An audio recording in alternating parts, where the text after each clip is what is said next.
السلام عليكم ورحمة الله تعالى وبركاته. بسلام يا أستاذ عبد الفتاح وراك عبد الرحمن وكنا ودن كنورين. وحارنت أركب برنامج كادو معدرت نلو دا نلاش واحد كبرتين. مركونت واحد على سنة صدق الشيء رنتي عن لو دا يقول نفط هذه لما أنت تك أصله رنتي مهم واي. أنت كادو حاول أستاذ كيجيو. إن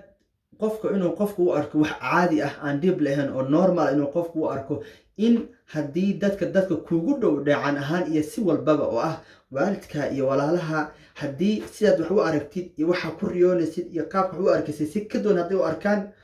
inaad u aragto wax caadi inaad tahay yani bil'aan waxaan iska jecelnaa mar walba qof walba waxaan jecelnaa sida wax u arkano iyo waxaan ku riyoona inuu nagu taageero oo markaasna qaabka wax u arkano uu nala arko laakiin waxa macquul ah inta badan mararka qaar in dadka aad kugu dhow aad ugu kalsooni badanta aad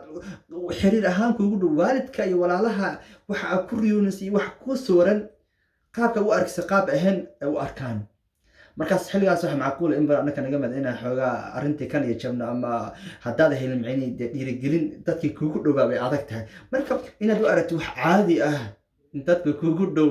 yani maxaan ku dhahaa ay macquul tahay inay wax soo arkaysa si ka doon u arkaan markaasna aad waxaadii aad ku sii dhagnaatid waa inaad runtii wax caadi u aragtid taas runtii waa arrin asla muhiim waaye لما لها سيأتي الزمان حين بقى إيمان دونا بإذن الله واحد أركي دونتين إن شاء الله صدق لحنكم حين بقى إيمان دونا وحس أي حقيقة بدونا كدنا وريد دونا والله أنا قصة حسنا نحن كنا ولا لك يا أما ويركي أما قبل أيديه سمرك وح نورمال وعرق إن تك كودو محن كنا أي كافي كرتونا كران سوح وأركسي أوكي أرنت لو تفهمت أصلية مهم محاوى نلاش برتين in guusha inay tahay diyaar garow lagu daray fursad diyaar garow lagu daray fursad Cabdiraxmaan ahaan maxaa anigu guul u arkaa anigu guul runtii waxaan u arkaa markii si loo fiiriyo guul waxaan u arkaa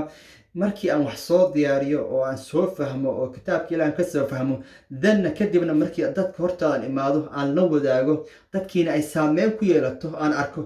يعني runtii gudahan ku farxaya gudahan macna runtii waxaan ka dareemayaa inaan guul aan gaaray okay waxaan xasuustaa marka waxaan ku yiri marka ilowin guush waxay ka kooban tahay diyaar garow lagu daray fursad waxaan xasuustaa runtii muxaadaro ama aayad runtii aan diyaariyay 3 sano ka hor 3 sano ka hor baan diyaariyay 3 sano inta baa marka wax akhrinay wixii iska celceliya mar walba ama inta baa muxaadarooyinka waxa xusana sidii quraanka maxay yeelay mar walba iska celceliya oo baan had marka wax soo jeedan inaan dadka macna wax ka war akhristo okay marka muxaadaro aan 3 sano ka hor macni aan macni maxaan ku dhacaan diyaariyay intaasna aan iska celcelinay nafteeda iyo dadka igu dhow maalin maalmaha kamid macni meel fiican oo dad baan joogo ayaa fursad ku helay ama meeshii baan ka sheegay and then yani aad dad badan meesha ay runtii maxaan ku dhawaay saameysay aad way saameysay markaas waan farxay ma sha Allah markaas aan fiiri 3 sano ka hor ayaa waxaan maanta macna sheegaysay oo dadkan saameeyay yani ay u arkaan wax fiican 3 sano ka hor ayaa baratay laakiin maanta ayaa macni aad aragtay maxaan ku dhahay miraheedii maanta waa guuleysatay marka guushan waa maxay waa diyaar garow 3 sano aan soo waday ama diyaar garow aan soo waday oo lagu daray fursadda maanta aan helay kadib baan guuleystay una fiirso runtii guusha adduunka u fiirso qof guulaha adduunka qof u gaar u fiirso waa qof diyaar garow soo sameeyay ugu dambeeyna fursad buu helay wixii uu ku soo badhiga ama uu ku sameeyay danna uu kala kacday danna uu guuleystay marka xaqiiqada runtii waxay bartay guusha inay tahay diyaar garow lagu daray fursad kadib insha Allah guuleysanaysaa arrintu dambeeyay asla runtii la wadaag waxa waaye oo nolosha ay bartay waxa waaye ustaadkaygiyo ما قاين إن شاء الله فهم دونتا وحاوي يعني حدقو أوكي حدقو إفتينكي سمم وتشينكرو مجدي الآن يعني هدي عربينا حدق نقضه هدي عربينا يعني أن نقضه قف ما شاء الله أو حدقو إفتين بمركز إفتين كي واحتر كي أنفع يعني أنفع عقدتك كيف الإنسان هدي عربينا نقضه قف أدو واحتر له أنفع وحدق هدي عربينا نقضه وحخسب هو إنا كسر ده بح مجدي وحكى لما إلا وحاوي وبروبلم وعرقلادها يباتوين كي challenge شيء واي مركز ليش واحد برتين challenge شيء يباتري يعرقلادها يوحى صلنا إني يهين wax aniga ii fiican la'aantood ma gaari karo meel in afhantaan barajeen yani xidig iftiinkiisa ma muujin karo mugdi la'aan haddii rabo inaan xidig noqdo waa inaan ka soo dhabaxa mugdiga wax kale ma aha waa dhibaatada waa challenge waa carqalada waa mucaarad waxaas waay marka waxaan u arkaa dhibaatooyinka iyo challenge iyo waxaan u arkaa waxaan u baahanahay si aan guul u gaaro la-aantood guul ma gaari karo haddaan iyaga kasoo dhex bixin marka iga hor yimaadaan challenge iyo dhibaato haddaanan wajahin oo aan gadaashooda aan marin ma guuleysan karo marka in yani dhibaatadii challenge inta badan dadka u arkaan wax micni wuxuun hadday dhibaato micni wajahaan hadday challenge wajahdo hadday carqalado soo wajahaan way niyadjabiyaan laakiin heer noloshu waxay bartay dhaha may waxaan ku hor yaala u ah challenge iyo problemka carqaladaha waa waxa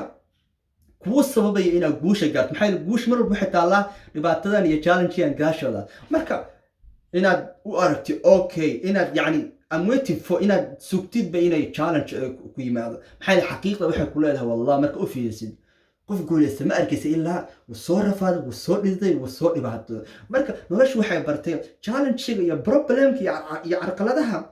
inayhiin waxaan u baahanahay kuwaas adkeynaya kadibna guul i gaarsiinaya xidigu iftiinkiisa ma muujin karo mugdi la-aan haddaa rabto inaad xidig noqoto kasoo dhex baxa mugdigana waa maxay waa challenge iyo problemka marka waxaan rabaa inaan cilmiyada xawaaye waxaan u arkaa challenge iyo problemka iyo carqaladaha wax khasaba inaan maro waana sugayaa